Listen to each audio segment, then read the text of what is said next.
Hi everybody and welcome back to our channel. If you're seeing you don't currently have permission to access this folder in your Windows, it usually means that your account does not own the folder or need app permission. So in today's video, we are going to provide you with a step-by-step tutorial that we can follow up in order to fix it. So let's get started. Now one of the quick fixes is we can just go and open up a file explorer and go ahead and right click on the folder like this.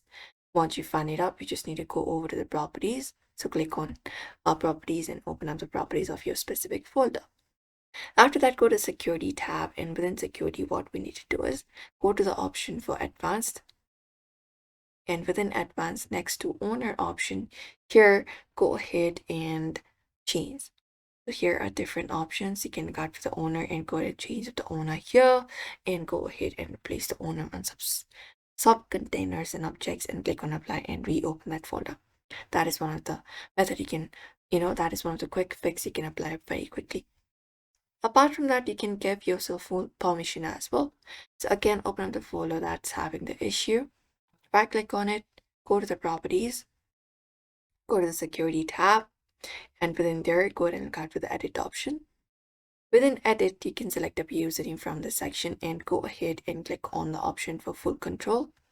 After that is done, click on apply and click on OK, and that should also do it. Apart from that, we can use administrator. So all we gotta do is close this up, right click on your file explorer, and go ahead and look out for the option called, run as administrator.